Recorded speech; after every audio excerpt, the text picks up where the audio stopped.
just going to let this run for a few minutes before I start.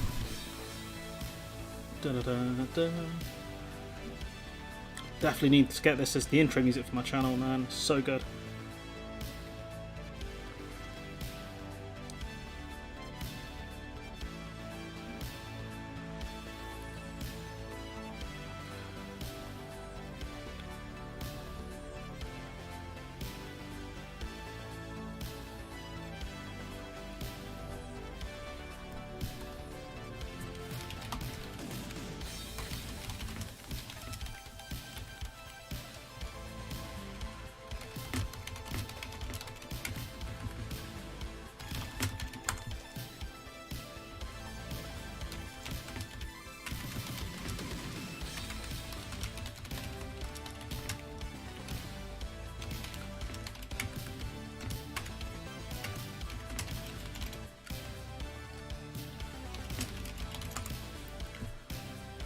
Is Owen Jones live right now? I thought he normally streams earlier. He's normally a midday kind of guy, isn't he? I'm sure he's normally a midday kind of guy. Is he streaming right now? Oh, he is streaming right now. Jeez, classic clickbait title. Well, it's not that clickbait. Semi-clickbait with the question marks. Yeah. Cats. Kids love cats, but cats do not love kids. Smart cats run away from kids. Kids pet them too hard, and yeah, it doesn't end well. My cat's not in the room, which is sad times.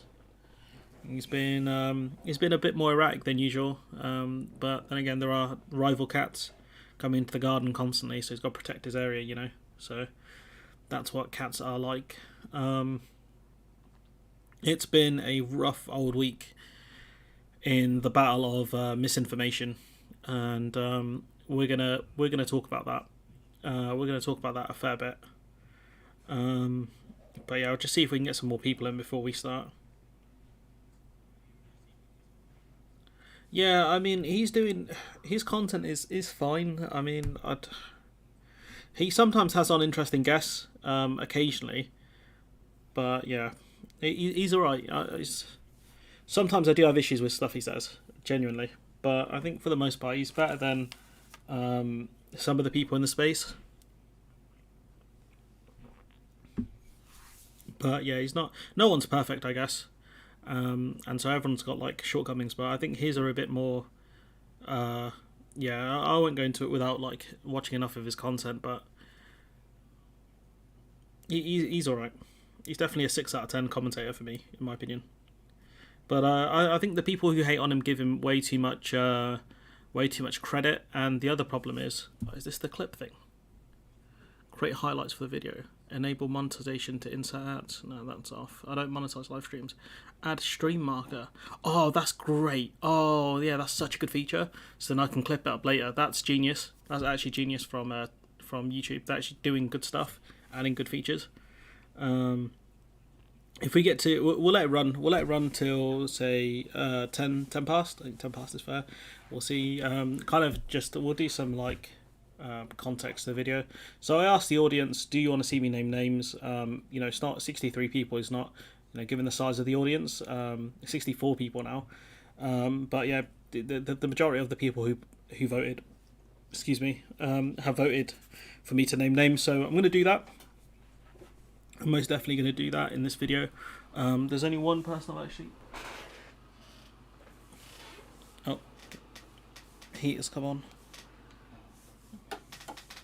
But yeah, it's been a frustrating week because you got people talking absolute nonsense, and then their audience calling the people correcting them liars and trolls and haters and all of these kind of other things. Calling people Tories when they don't even live in the UK.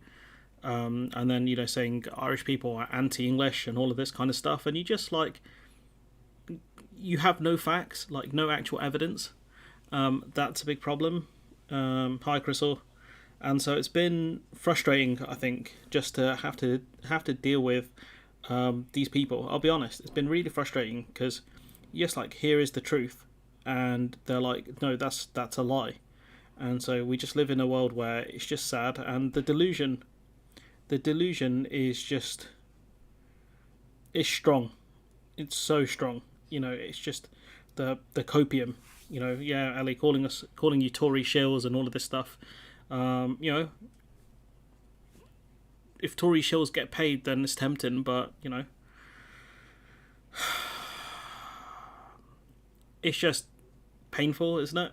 It's just so painful, and it's one of those things where like it's frustrating having actually done the work. So I've actually put out a video on this. I've covered it, and this was 5 months ago. So anyone claiming ignorance really doesn't have a leg to stand on. And look at all of these sources. You notice in the videos where people talk about how we can rejoin the single market and all of this stuff, right? They offer no actual sources, no evidence, no citations. The only person they cite is I think his name is Guy Verhofstadt, the MEP, former Prime Minister of Belgium.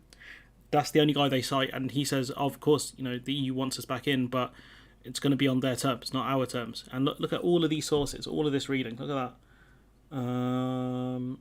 And these people offer nothing. These people offer no sources whatsoever, and so it's frustrating having to deal with that. Given people just take the guy's word for it, or their word for it. This is something I'll talk about later on in the video. I've clicked on it twice now, and it's just been a rough old week. If you're in the UK, I mean, look at the state. Look at the state of the UK right now. We're bucking the trend in the G7. I mean, you got the United States. This is from GDP from 2019 to quarter 4 2019, so end of 2019 to quarter 3 2022. Now, can you notice the issues with this picture?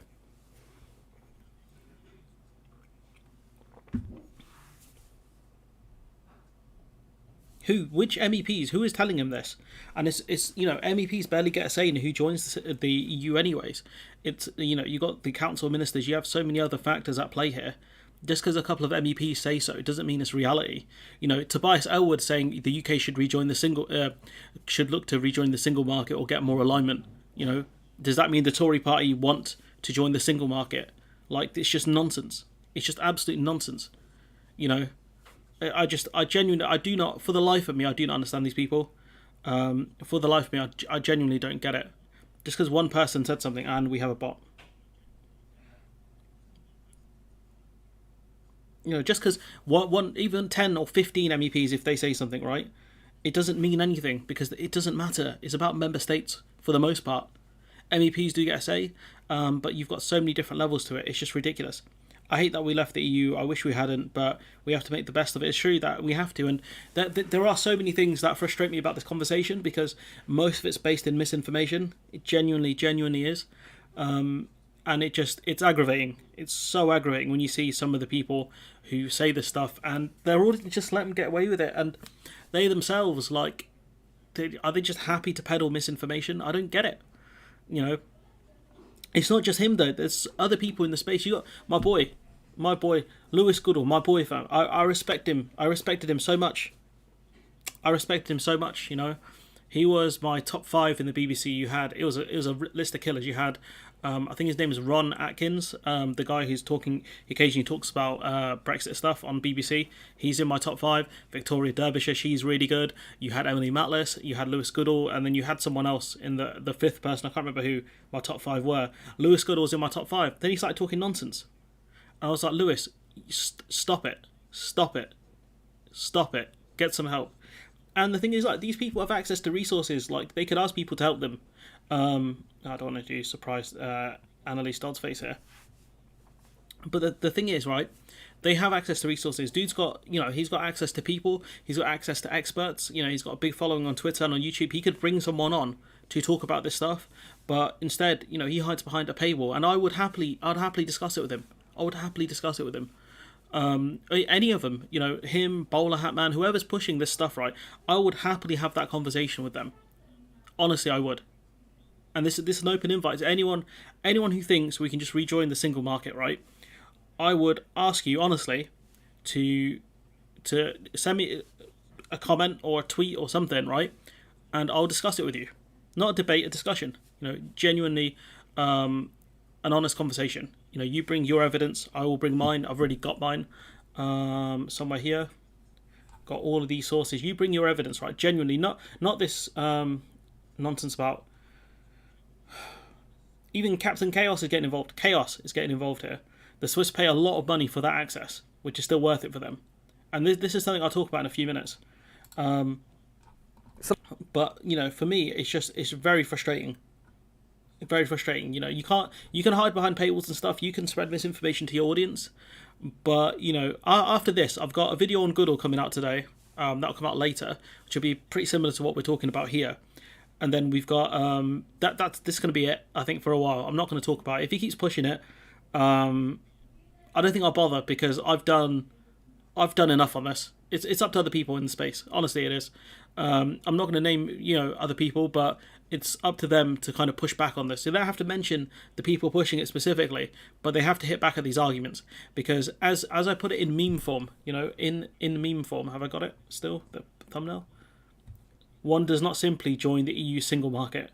Now, this was one of my best videos. It's even one of my best thumbnails. I even got surprise Spider-Man face in all four corners, because that's how surprised people are that we can't just join. So if you want, I'll go back to actually discussing. We'll discuss this later. Yeah, we'll discuss this in a bit. This will be, I'll put this by the Times article over here. So here we've got Lewis Goodall being an absolute moron. Painful stuff here from Goodall. Something a lot of businesses are talking about. Let me know about audio levels as well, guys. If there's any issues, if it's too quiet or too loud, let me know and I can just adjust it. It's a lot easier to do that in real time than it is in the edit, as I normally have to. So let me know about volume.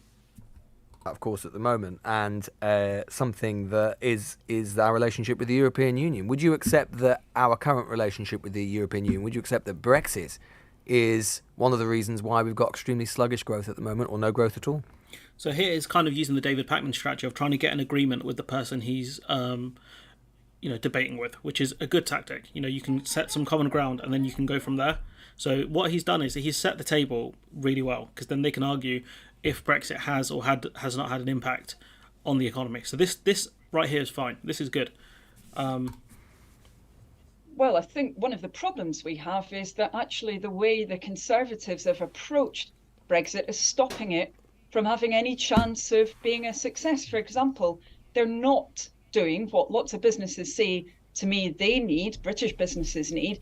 They need a veterinary agreement. What would that do? That would mean we could cut out a lot of those checks on food and this kind of thing that are really clogging up our ports, creating big issues. What about the single market? And one easy way of take your own.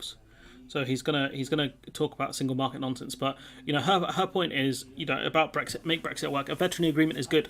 It's genuinely good. It won't be as good as what we have before. I think the Swiss have a veterinary agreement. They still face checks on regulatory alignment and things like that. So there's still paperwork and things that go when goods move from the Swiss border into the EU side and vice versa. But it's better than what we have now, and that's important. That's very important. And what Lewis Goodall does is come out with some absolute nonsense. Is to say, look, if a Labour government is just going to go for growth, you and I both know that one of the things that could drive growth, one of the big components that you could do overnight, we just talked about how hard it is. Overnight. You can do this overnight, right? This great fix. Sounds like an infomercial. Sounds like once you buy this product, you'll get a 6-pack abs, right? What is it? Can you figure out what can we do overnight that will fix this? Because we can get a veterinary agreement really quickly, because that's already, I think that exists within the TCA. Or at least in the protocol, one of the two. There is the basis of a veterinary agreement. Okay, here we go. Is to drive growth. How long term it is. Something you could do more or less overnight. You'd have to negotiate it, but pretty quickly is accession to the single market. No, you can't, Goodall, mate. Because that's not how it works. The only way you're going to get membership of the single market is to join after, and then you have a further conversation. Or you become a full member of the EU. Even members that have candidate status, like Serbia, do not have full access to the single market. Why the hell would they give us access? It's like, you just say, I want to join the EU, and then the EU are like, hey, here's access to the single market. Here you go, and then we negotiate the rest later. Like, bro, like what is it? What is the state? What is this? What is this? Honestly, it's just what? Like, no, it's not how it works. Genuinely not how it works. I don't like. Where's he getting this idea from? What? Like, no, that's not how it works. Because if it did work, Labour would be proposing it. But the other problem is, if you want to join the single market, you have to accept freedom of movement, which I don't think British people are ready to accept. You also have to accept ECJ jurisdiction over the UK, which is something that they wouldn't accept. So, it's not like it's an overnight thing. We can negotiate. We can say, oh, look, the freedom of movement bit, I don't want that. But the other stuff, the movement of goods, services, and capital, yeah, I want that bit, but not this bit. Are you dumb? Like, what is this? What is this? Politics isn't important, and the economics, and we need growth. Why isn't Labour talking about rejoining The only thing growing is the headache I have currently listening to nonsense like this constantly. the single market? Well, no, I don't agree with that. I think What, you don't actually, agree? So, and if Annalise Dodds argued you can't just rejoin the single market, she would be right and she would win this argument. But she doesn't. And that's also frustrating.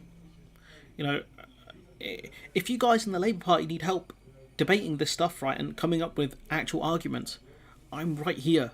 I'm sat here telling you exactly what you can say, which is one does not simply rejoin the single market, as Lewis Goodall put. You can even quote a Tory tagline, which is, I disagree with the premise.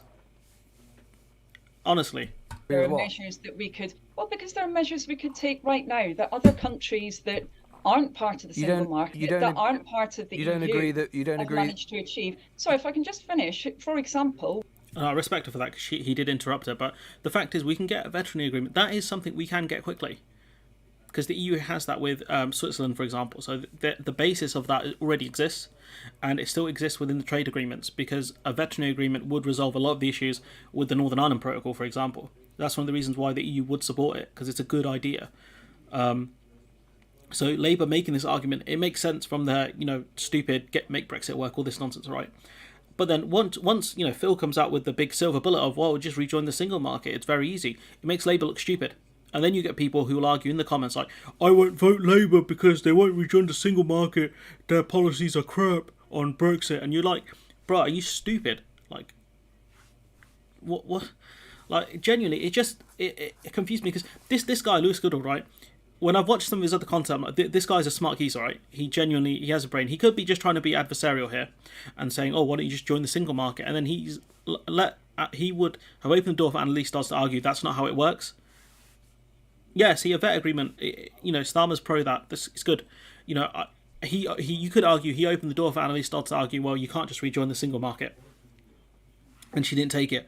But this is ridiculous, honestly.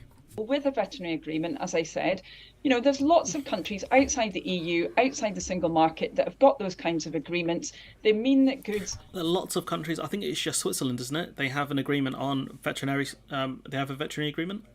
Isn't it just Switzerland? Is there anyone else that has such an agreement? I've seen, like... what's it called? Not alignment, the other one. Equivalency. New Zealand has an equivalency deal with the EU on certain beef. I think they have an agreement on lamb or beef, one of the two. I remember covering it a while ago, but they don't have like the Swiss style agreement. The Swiss have alignment, whilst the New Zealanders have equivalency. Can move much more freely. Sure. That kind of practical stuff. I'll get there, Crystal. Stop spoilers. It's what our government should be focused on when it comes to our relationship with the EU. As you and I haven't been, and we could change that very, very quickly. Sure thing. As you and I both know, a veterinary agreement covering a pretty small percentage of the economy, i.e. agriculture, would... But it'd unclog the ports. It would help unclog the ports. That's one of the main issues people are facing. He's talking about a small part of the economy. That's true. But, his whole premise makes no sense. That's the problem. You're starting from a point of nonsense and moving from there.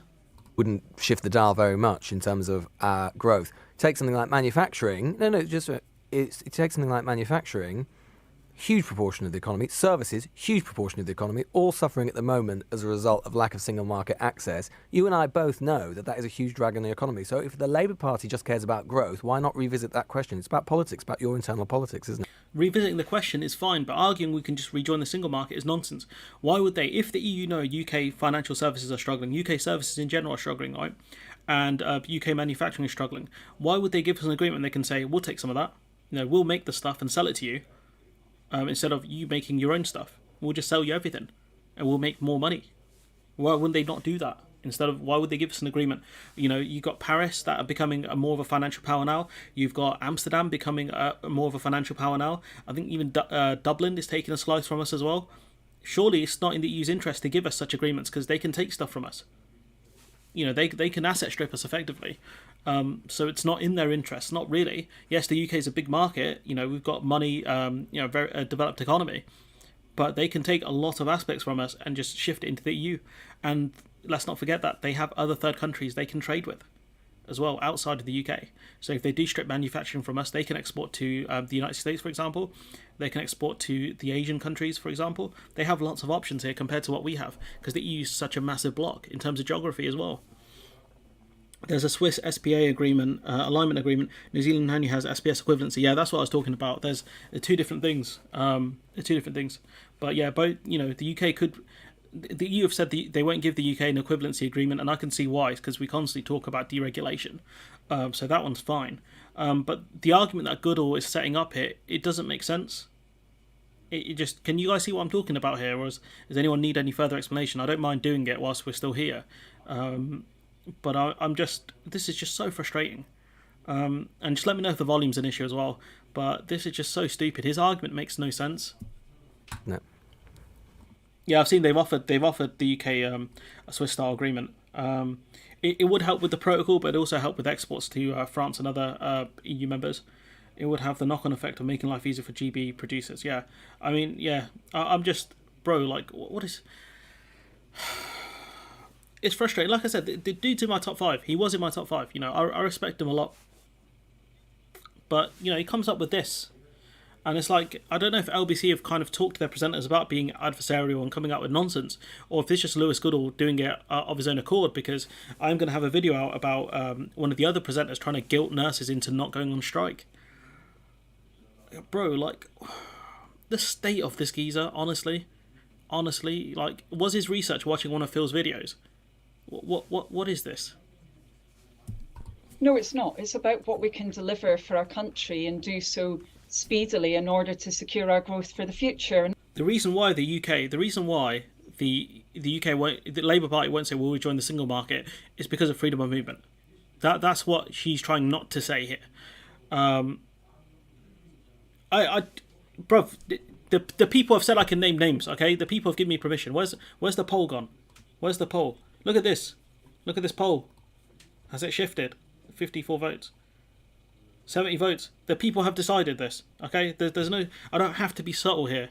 This is a brick through a window territory at this point. The people have given me permission. Okay, I'm not having it from anyone. Okay, going back to this. So his premise makes no sense. His original point, fine. The single market stuff, dicey, and then he gets worse and worse as the video progresses. Okay. When it comes to financial equivalency, they've already evolved into euro clearing of dividends. They've already evolved the euro clearing of dividends, so that ship has sailed. They're trying to piece it together. Marina McGuinness is very clear that they are looking to get as much of that away from the UK as possible. So is it in the EU's interest to give us a deal on financial services? No, because they would have given us an equivalency agreement by now, and they would have taken it away from us once we started deregulation. But they didn't do that. They didn't give us an agreement in the first place. The EU don't really care about our financial services, apart from the fact that they know that EU traders are exposed to UK volatility. So the last thing they want to do is bail out their traders because the UK messed up.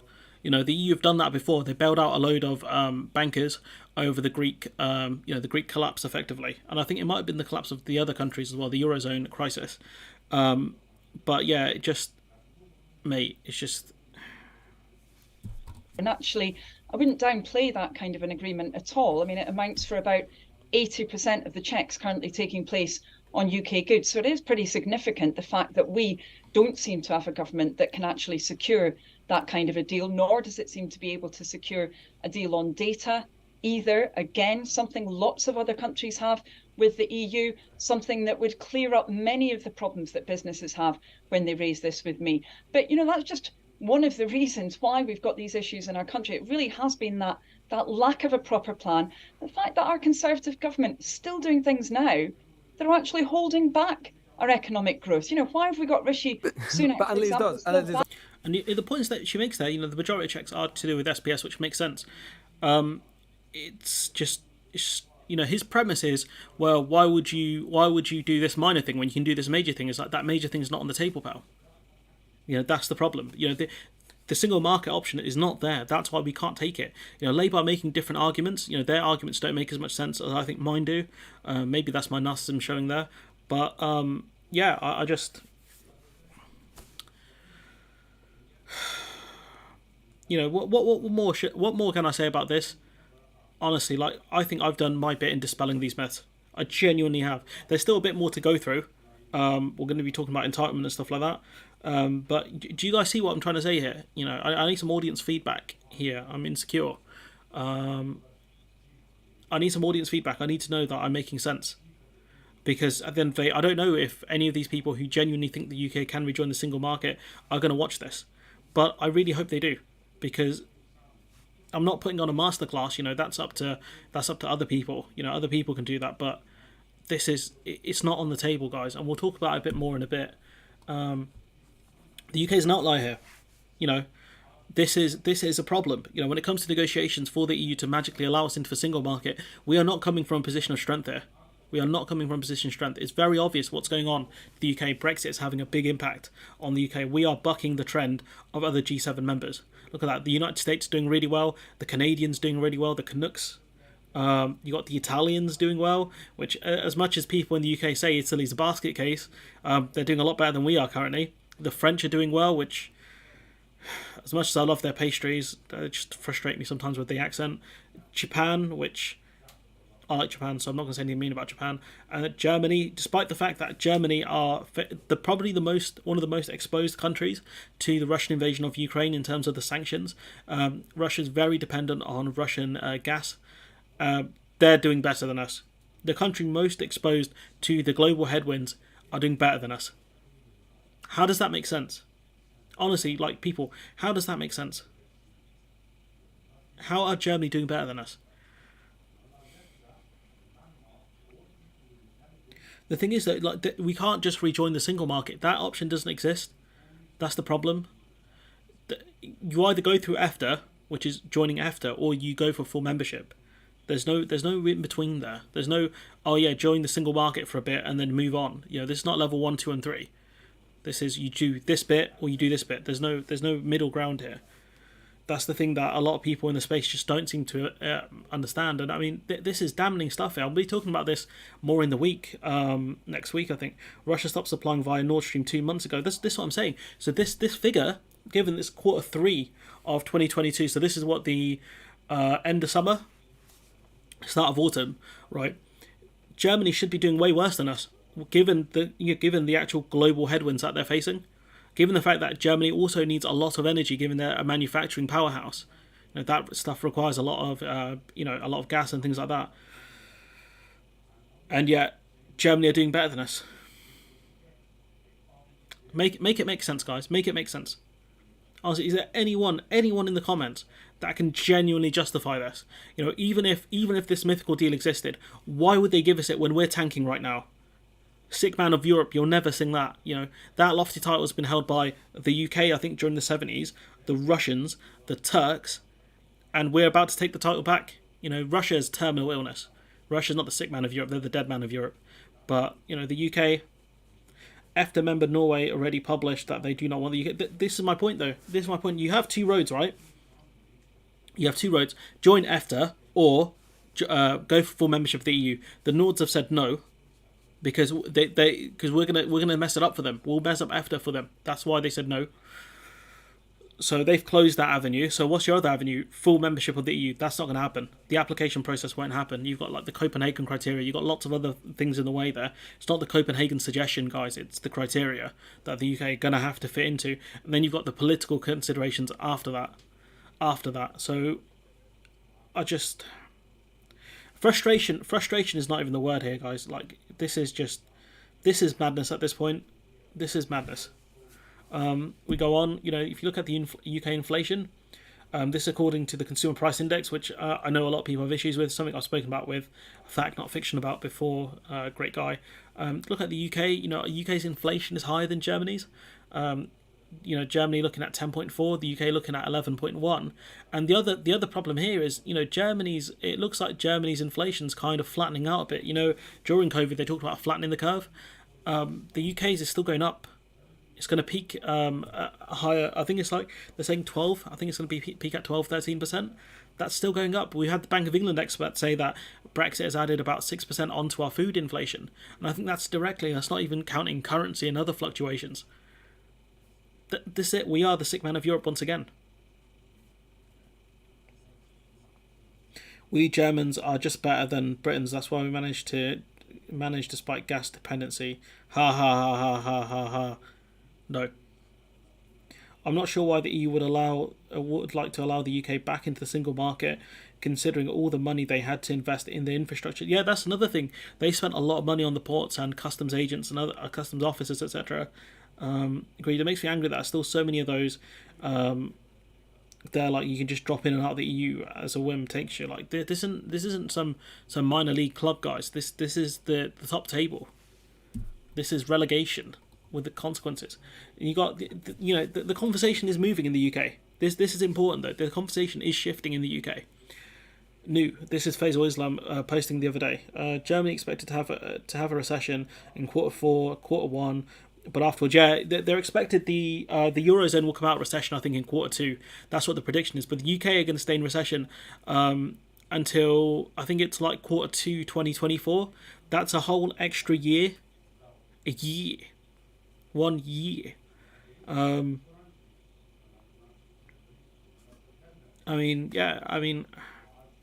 Just reading this stuff right from Faisal Islam, which, he's one of the maybe he's my fifth guy, maybe he's in my top 5, I don't know.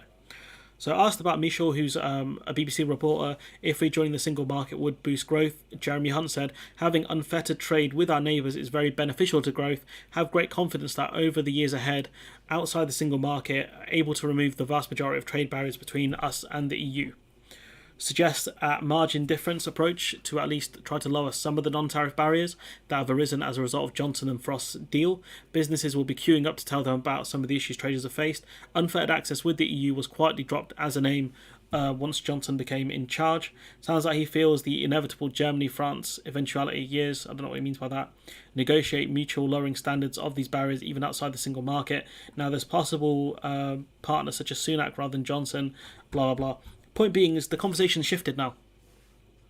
It's gone from we absolutely don't need the EU to we need to remove some of the barriers. Labour have led that conversation a bit. With the veterinary agreement stuff. So that's good. The conversation is moving in the right direction, but at least about kind of getting rid of the non-tariff barriers. But the only way to do that is through alignment. Alignment or equivalency, and given the fact that Jeremy Hunt is actively, the Tories are actively talking about deregulation, massive deregulation this year, that's not going to happen. If anything, this year, at least, not this year, sorry, once that EU legislation bill, whatever it's called, the MOG one, passes, if wherever they deregulate, it's going to cause more trade barriers, not less. So that's massively problematic. 7 years ago, Adam Poston said the UK enjoyed the kind of out membership that I feel the last thing the EU wants is wishy-washy sort of alignment. I don't know if it's dynamic alignment where if the EU changes the rules, the UK has to change the rules. I think that's fine, but the problem is, what if the UK just says we don't accept these rules? That's something Phil and other people haven't accepted. What if the EU come up with some nonsensical rule, or what if the UK actually we don't like this rule on veterinary on vet stuff? Let's not forget the UK has already used EU banned pesticides when it came to the start of the year regarding beets. So the UK has looked at deregulation in certain areas, even if it was just temporary and limited. How is that what he says? Limited and specific way. That's the one. It's already happened, guys. It's already happened. We go on. So this is about the article that that was posted in the Times recently, and we go to kind of the most important paragraph of this lot, which is in private, senior government sources have sorry for going from light to dark mode. Apologies about that. I can't help it on everything. Oh, actually, I saw a dark mode reader. I need to download that. So in private, senior government sources have suggested that pursuing frictionless trade requires moving towards a Swiss-style relationship over the next decade. However, they insist this would not extend to freedom of movement. It's obviously something the EU would never offer us up front, because they would say you're trying to have your cake and eat it. But the reason I think we will get it is because it is overwhelmingly in the business interest on both sides. So what the government are going to argue is that, well, it's going to help your businesses, it's going to help our businesses, so you're going to have to make an exception for us. This is cakeism. This is all the nonsense that the EU were against. You know, this is the whole thing that the Brexiteers, and like not just Brexiteers now, rejoiners don't understand. Freedom of movement is back. If you want to join, if you wanted this mythical EU deal, you have to accept freedom of movement, which is something that rejoiners don't accept because they're already happy with freedom of movement. You're going to have to convince the rest of the country that freedom of movement is a good thing. I've already discussed why I think it's a good thing in previous videos. You're going to have to convince people to do it, and British people are against it. That's the key problem. So we go to what Mujtaba Rahman has to say, who's pretty good, despite the fact that he's a kitten. So more nonsense. In private, senior government sources have suggested that pursuing frictionless trade requires moving towards a Swiss-style relationship. Let's not forget here, the EU have said they were not going to do a Swiss-style agreement over the next decade. However, they insist that would not extend to freedom of movement. Ask the Swiss how that's going. Ask the Swiss how that's going when they said, actually, we're not going to accept freedom of movement. Ask them how that went. More nonsense. It's obviously something the EU would never offer. I mentioned that. Good to see people debating the debate evolving slowly in the UK regarding closer and more cooperative ties. However, I suspect we'll go through the lots more unicorn slaying again on the route back. It's in the business interest. Ain't going to get much in Brexit land, even if there's a deal on the protocol. Jumping off Hunt's words, thinking among ministers in Whitehall, bet there's lots of rough edges that can be smoothed over without a single market membership on and goodwill. You know, this is it. You know, this is what the UK are going for. And the sad thing is, right, Phil is kind of echoing this kind of sentiment. You know, he's saying we can just rejoin the single market. That mechanism doesn't exist. And you're going to have to convince people about freedom of movement. He jumps over that bit. You know, how are you going to do that? I don't know, you know. And then you've got this guy here, Stephen Barclay, I think his name is. He's already downplaying it. You know, backlash is brewing among hardline Brexiteers after reports emerged the senior governments wanted a Swiss-style agreement. Now, you could argue this is a government kite-flying exercise because that's something that's been mentioned. But given how open Jeremy Hunt is, I think this is more than a kite-flying exercise. This is the direction we could possibly go in. And if lightning doesn't strike them, they might go with it. You know, he insists the government want to maximise the opportunities of leaving the EU and added that as a former Brexit secretary, he has worked very hard to maximise the freedoms of independence. He hasn't done a very good job then, evidently. Given the fact that we are an outlier in the G7. It mentions here, the Sunday Times reported that senior governments were effectively revisiting a Brexit trading agreement offered by the EU last year, which will get rid of 80% of the checks. So the problem is, right, you know, the article talks about what was offered previously by the EU. The EU didn't offer us a Swiss-style agreement, not a full one. They offered us an SPS agreement based around the Swiss model. That's what they offered. It wasn't single market access, not fully. It was just on SPS. It was just a veterinary agreement. So the Guardian's framing in parts of this article is not the best. So it's frustrating that you have to do multiple people's jobs for them because evidently they're not very good at it. Despite the fact that these two journalists are pretty good, they admitted the bit about the fact that the EU didn't offer a full Swiss style agreement. It was just on SPS. Frustrating. And now we move on to put the man of the hour. Oh, actually, no, not him yet. This is from Dr. Anna Joazeska. You know, an actual trade expert. You know, someone who deals with this stuff fairly often. This is from someone who knows what they're talking about, not people without citations. Dr. Anna Joazeska, please don't say the Swiss deal. It's not a deal. It's not optimal. It's a result of a long process of adjustment that neither side is happy with. You know, this is 70. I think it's not 70 years worth of agreement. Son of Viking mentioned it. It's, you know, decades of agreement that both sides had to go through, and it was a very painful process, which the EU will not replicate with anyone else, regardless of size. You know, she says trust is good, close relationship, but trade across borders is always fettered. There's always barriers in the way. Unfettered here is the same as free in the free trade agreement. It's not really free, it's not really unfettered. Our neighbours and countries all over the world have border procedures. Worth pointing out that while most countries are looking to simplify, streamline and facilitate trade across the border, they are not looking to remove all the measures they use to protect the domestic market, consumers and the economy, and that's important. There's a reason why there are still checks on that Swiss border despite the fact that they have dynamic alignment, just to make sure everything is good. On removing the vast majority of trade barriers that exist between us and the EU, two ways to remove any barriers with the EU: through implementation, increased cooperation and trade facilitation, ironing out wrinkles in bilateral trade here and there. You know, this won't remove the vast majority of anything, but definitely needed and works. through changing the framework of the UK-EU relationship, which even a month ago was considered impossible in the short term. Surely that would require some compromise. True. The latter would, of course, have a more profound impact on trade with the EU, so let's see whether there is a genuine appetite in the government to work towards that. Either way, I still think that in terms of managing expectation, using words like unfettered or frictionless is not helpful. Trade with Switzerland is frictionless or totally unfettered. There's still customs. Do you mean not, chatty rat? Do you mean trade with Switzerland is not frictionless or totally unfettered? There's still a customs border there. Freedom of movement was a tremendous positive. It has to be reinstated as a goodwill gesture. It would have a tremendous effect on the EU. Mithril, I doubt the EU is interested. And then we go on to the man of the hour, too sweet to be sour. I'm not going to do the whole Chel Sonnen bit, but Phil says, why shouldn't we have frictionless trade? Yes, it's incompatible with the government's current red lines, but so what? Once it's clear that frictionless trade at arm's length are mutually exclusive, then we have to prioritise one. I think people will prioritise the easier trade. What does that even mean? Once it's clear that frictionless trade is at arm's length, frictionless trade at arm's length are mutually exclusive, then we have to prioritise. That doesn't even make sense. This thing doesn't make sense because frictionless trade isn't at arm's length. That's the point. It's not there, and you got Majik, who's a guy who's a lot better. I think he doesn't do YouTube, but he's pretty good on this stuff. I don't think he's watching, which is sad times, because he just got a shout out from me, which is rare, saying, no disrespect here, Phil, but this is pure cakeism and exceptionalism, like Brexiteers that the EU will do what's best for us. We can want frictionless trade all day, however, that won't happen unless we join the EU or EFTA. EFTA don't want us, and we have nothing to offer the EU. I don't think we have nothing to offer the EU, but it's not worth it. Phil says, no, that's not the point. Up until now, people have been told we'll compensate for the lost EU trade. Once people realise we won't, there is no option other than to get that trade back. But how are we going to get the trade back, Phil? That's the point. The EU have moved on. How are we going to get it back? Like, what is this?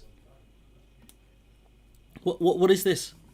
And then he goes, right, however, the assumption is made the EU want us back. Currently, they don't, at least not due to the massive democratic deficit inherited in the UK. Also, the fact that all the problems that we made whilst being members as well, why would they want to relive that with our nonsense? Honestly. There is no gain for the EU to have the UK as a member since we left, and walking back in the door requires compliance. I don't think there is no benefit to the EU, but they have to weigh that against the massive hassle of dealing with us, because we're the problem child. Let's be honest, we are the problem child. He says the EU do want us back, but that's not what this is about. This is about the single market. What do you think the single market is? What do you think the EU and the single market are two different entities? They don't, just I don't. What is this? What is this? And he goes, the strength of the single market is in its buying power. The UK adds a lot of buying power. Sure, why don't they just include everyone in the single market then? Increase their buying power maximum. Maybe that's a straw man argument, but the point being, it's just not...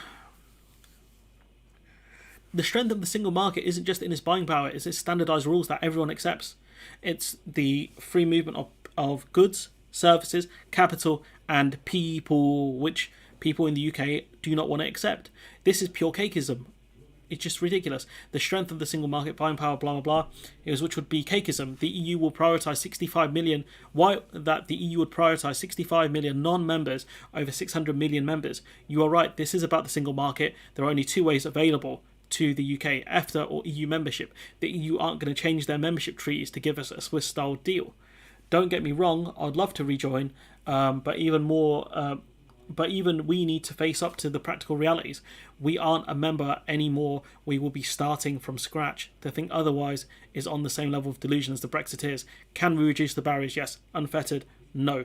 And, my kind of take on this, even the Swiss don't have frictionless trade with the EU, still have to deal with customs. Someone else chimed in, the Swiss pay a lot of money for that access, which is still worth it for them. So the question is, how much are people in the UK willing to pay for access to the single market? How difficult would that? Biz haram, bro. How quickly is this going to happen? How much are the UK willing to pay into the EU budget for this? What he doesn't answer these questions. That's what ticks me off. That's what ticks me off. I noticed he replied to Majik, I don't. What more am I supposed to say to this guy when he comes out with nonsense statements saying like people attacking this notion of Swiss style ties as unworkable? The plan is unworkable, but that doesn't matter. The aims frictionless trade with the EU. Once it's established that we should have frictionless trade, there's only one way to achieve it in reality. It's done. What guys, like honestly, right? We're gonna sit with this for a minute. I might even put the music back on. Can anyone in the comments explain what this means? The plan is unworkable, but that doesn't matter. The aim is frictionless trade with the EU. Once it's established that we should have frictionless trade, and there's only one way to achieve it in reality. What does this mean, guys? What does this mean? People in the comments. What's this? What's this? Maybe we apply to join BRICS. Funny, Cass. Funny. Only EU members state to benefit from UK rejoining would be Ireland, of course. Yep. For the purpose of keeping Northern Ireland stable, freedom of movement of people is not an issue for... thanks to the common travel area. That's fine. Where's the benefit here? What is this? Genuinely, right? This is a guy who's meant to be on our team. I can see we ending up with a typical British fudge where it's rubbish. We'll try various crap versions on the way, but each one will move us closer to the only way to actually get easy trade with the people who buy most of our stuff. What is this? What is this? Where's it going to happen? Where's it going to come from? I don't get it.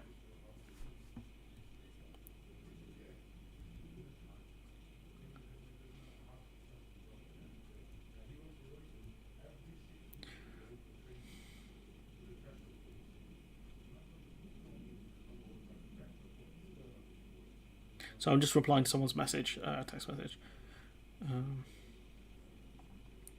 But like, people, like, honestly, yeah. Honestly, please explain this to me. Like, there are 33 people watching this. Can one of you people explain this? If you're on Discord, I'll add you to a call right now if you can explain this to me, please, because this is infuriating. This is what I've had to deal with all week. These nonsense statements, not based in reality. And I've seen the argument he's made here, which is because the UK is bigger than EFTA, the EU would give us a deal because of size, because we add to their buying power, all of this kind of stuff he's mentioned or he's touched on.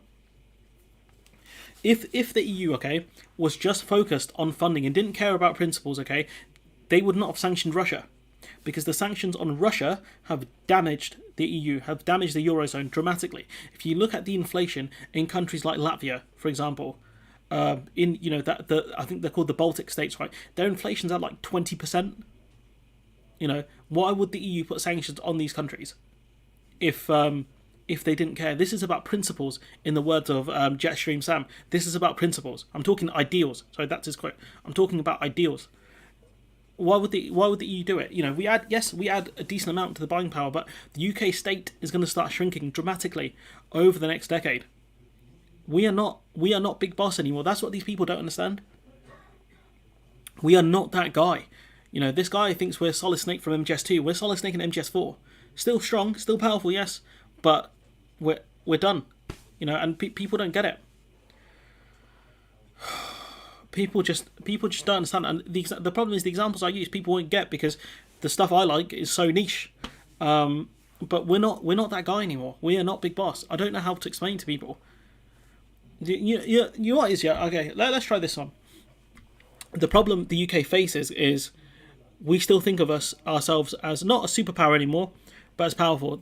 During the Suez Crisis, it was exposed to us how weak we are in terms of as a state, purely because during the Suez Crisis, the Americans told us to stand down and we said, yes, sir, sorry, sir, get out of your way, sir.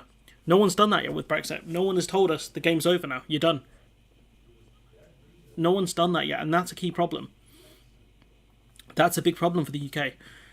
It's kind of like the situation with Ronaldo now, I think, in my opinion, where, he was arguably one of the two best players all time, right?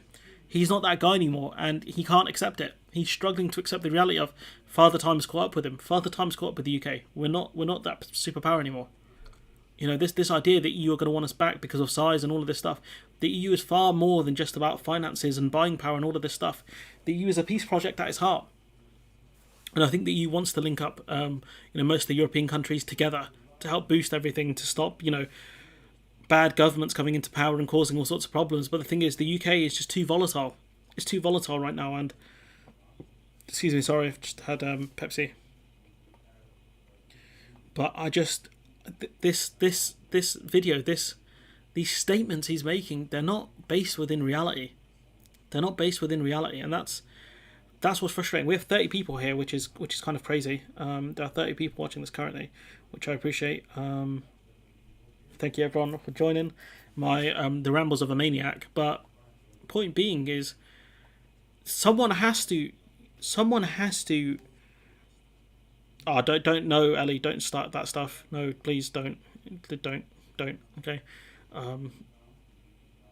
That debate is even more toxic than this one. But someone has to explain to these people the reality of the situation here, which is, just because we're a big market doesn't mean that you're going to give us a special treaty. There are so many issues with that. First of all, such a mechanism doesn't exist, and then people say, "Oh, just because it doesn't exist doesn't mean it can't happen." I mean, sure, okay. So what? Like, why would the EU make an exception for us because we're a big market? It doesn't make any sense. The EU doesn't even have full free trade agreements with the Americans or the Chinese. They do way more trade with those two countries than they do with us. You know, there's stuff more important than just finances. You know, it's what the EU do. They deal with difficult members. Yeah? Why would they want to add the UK into the mix? Especially if we do get this...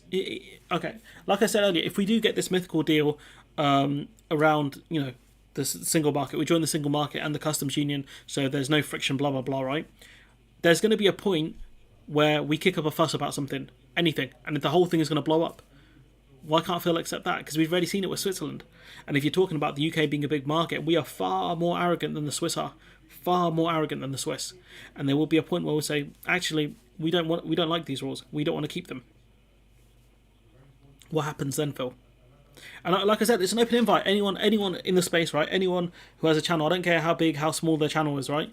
If you genuinely think, right? If you genuinely think the UK can just rejoin the single market, or can do so through negotiations or whatever, comment, and I'll talk to you. I'll honestly put it on Discord, be your channel, my channel, live stream it on Twitch, on Twitter, if Twitter does live streams. I don't care.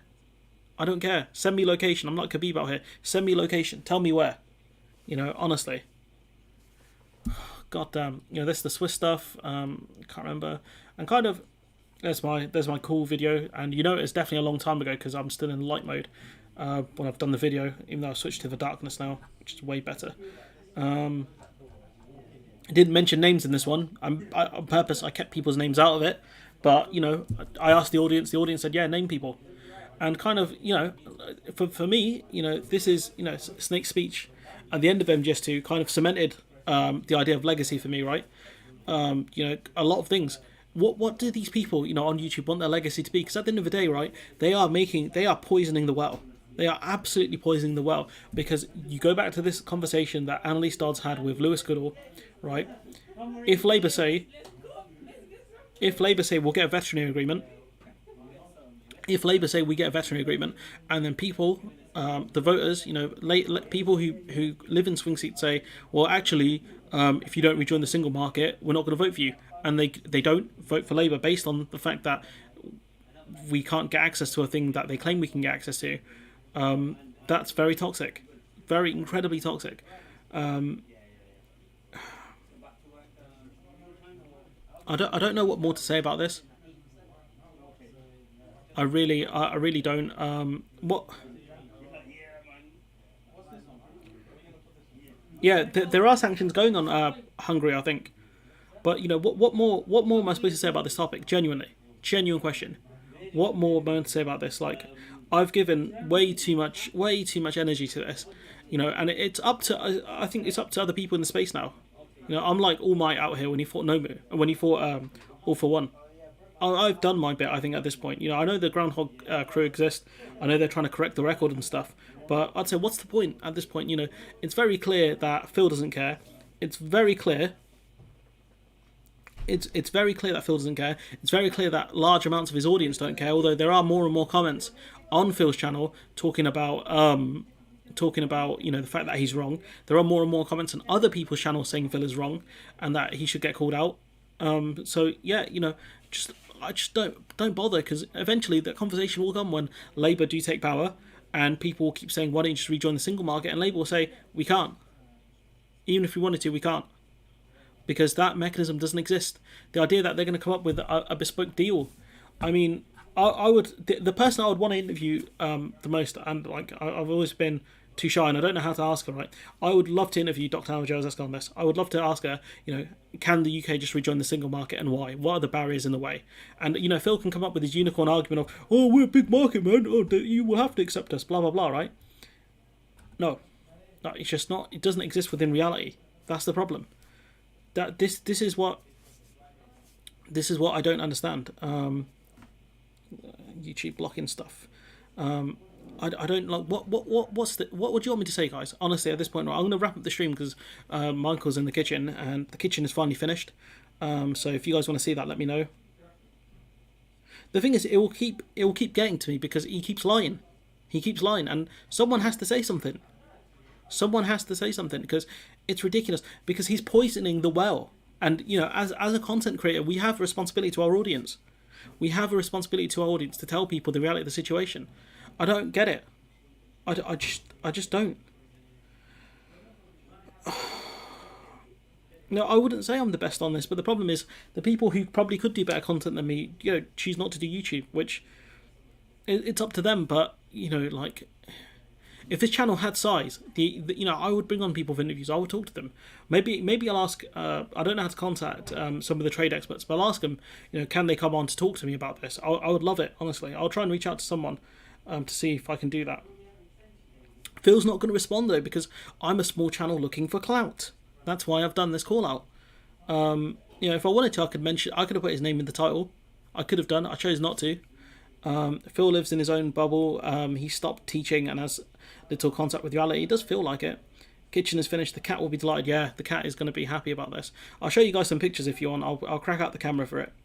I think people in general look at these issues. That's a simple on and off switch, ignoring the fact that the EU countries. This is the problem. I'll show you the problem right here. This right here is the problem. This idea that because it benefits the EU, which is the UK having single market access, and because it benefits the UK, the EU will accept it. It's overwhelmingly in the business interest. Do you know what else is in the interest, right? Russia still supplying gas to Europe. It's overwhelmingly in the EU's interest, because it will help push down inflation. It will help the Russian economy, yet it's been sanctioned. Because some things are more important than just finance. This is about ideals. The EU is a project, and no team is bigger than, no player is bigger than the team. That's the point. This is what Sir Alex Ferguson pushed against people like David Beckham, who's one of the best, was a great footballer, and obviously Cristiano Ronaldo. Cristiano Ronaldo thought himself bigger than the team, wanted to leave, and we let him leave, even though he won the Ballon d'Or the year before. He was arguably the best player. He was one of the top two at that time, right? Ronaldo and Messi. We let him go. We let him go. That's the point. That's how teams work. No player is bigger than the team. The UK is not bigger than the EU. The EU can't make demands. Sorry, the UK can't make demands on this. We just can't, because that's not who we are. That's not how the game works. Because if you let the UK make demands, what's to stop the Italians now with their new leader, the right wing lady? What's to stop them from making demands, saying, actually, we don't like freedom of movement, or we don't like this aspect, we want it changed, etc. What's to stop them from doing that? What's to stop other members of the EU doing that? The Italians are no joke when it comes to their size as well, G7 member. What's to stop the French, whatever the French equivalent for MPs kicking off, or German MPs kicking off, etc.? What's to stop them from doing it if the EU give us preferential treatment? Because the German economy is bigger than ours, the French economy is bigger than ours. And also, let's not forget the EFTA countries as well, as someone's mentioned. Are we going to pay the same per capita as Norway or as Switzerland do for their membership of EFTA? Are we going to pay the same amount? Are we going to pay less? Are we going to pay more? Because they're not going to be happy about that, are they? Why would they be happy about it? It's a negotiation. Demands are cheap talk. What are we negotiating though, Peter? What are we negotiating? Because you can't negotiate access to the single market like that. It doesn't work. it just doesn't, and that's the problem. The thing is, Ellie, not everyone knows I'm talking about, Phil. Not everyone knows who I'm talking about, and the sad thing is, right, there are other people in the space that I haven't gotten to that still cover this nonsense, and it's just so frustrating that they do this. What more am I supposed to do here, guys? I don't know. This is all I can do is just talk about it and get frustrated and get annoyed. But I just the people who need to watch this won't do it. That's the problem I have, because I just don't have the reach. And the fact is, what we really need is people to understand the situation, which is, show me Phil's sources, got none. Show me the sources I have, got loads. I've shown you the way the EU works, the mechanisms in place. It's you either go through EFTA or you go for full membership. There's no in between here, guys. And that's what people are failing to understand. There's no new pathway. There's no new pathway. And as much as I want other people in the space to kind of talk about this stuff, as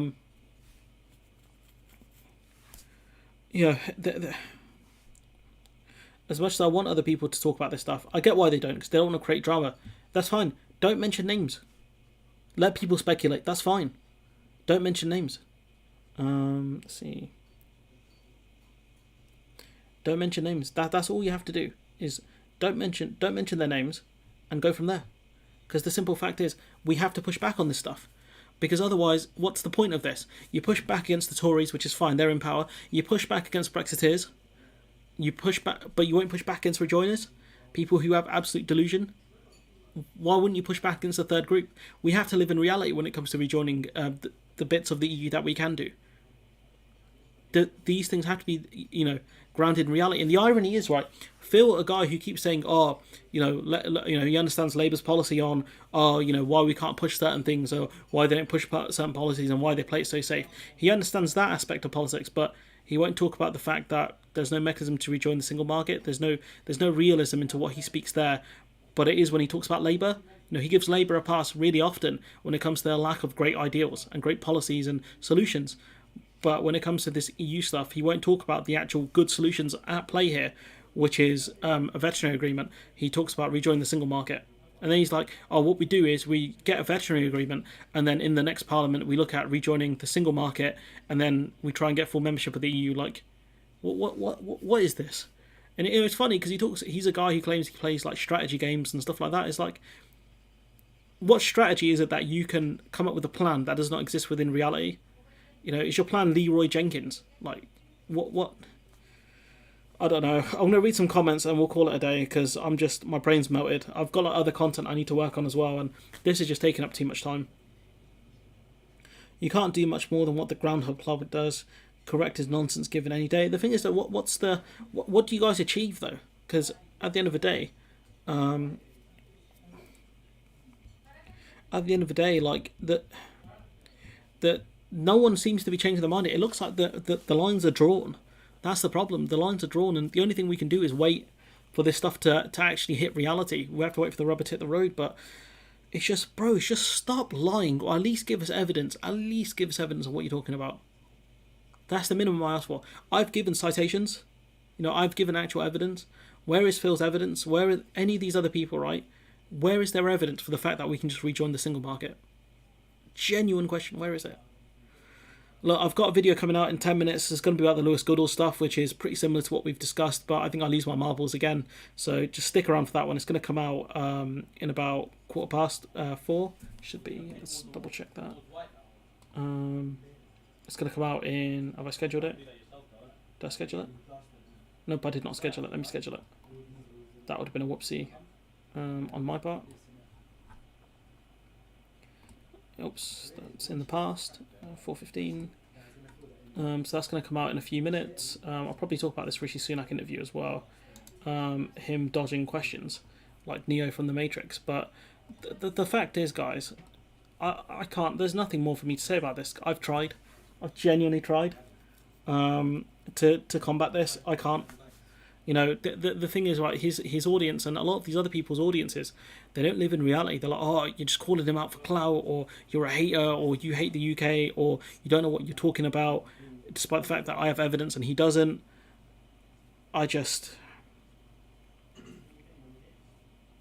I don't know, man. I just, this debate is just so pointless.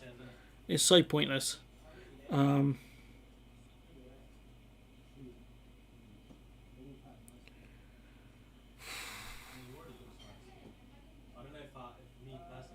Turkey are not in the full customs union. Turkey have a customs union. Turkey have like a customs agreement with the EU, but it's not. They're not fully in the customs union.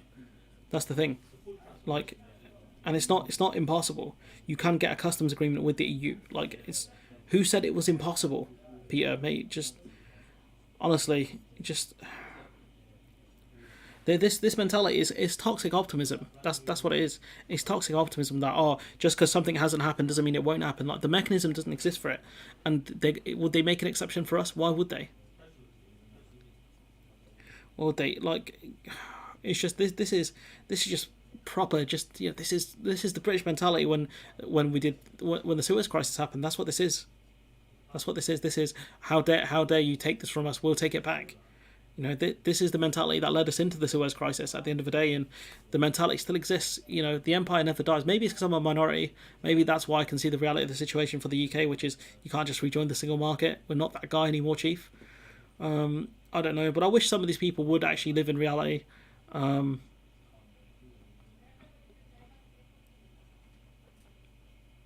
You've missed it all, Roseanne. You have to give it time. If there's already a dissension, then he'll look like a fool. But the thing is, he already does look like an idiot. For most of us, I think, for people who know better, he does look like an idiot because he keeps talking about this thing which he offers no evidence for. It's just a theory that because of our size, that you will give us a special agreement. That's all he has. Turkey is not the single market, unlike Norway, which is not in the customs union. I'm done, guys. I'm going to call it a day. I've got that video coming out in about 5 minutes, so stick around for that if you'd be so kind. But yeah, this is just melted my brain at this point. I think I'd rather go to Raccoon City at this point. Yeah, Turkey's not in the customs union. It was granted a customs union. They have got like a small agreement around customs, but that's a minor thing compared to the entire single market. That's the point. And the Swiss agreement, it won't be replicated. It won't be replicated. So I'm done. I'll catch you guys next time.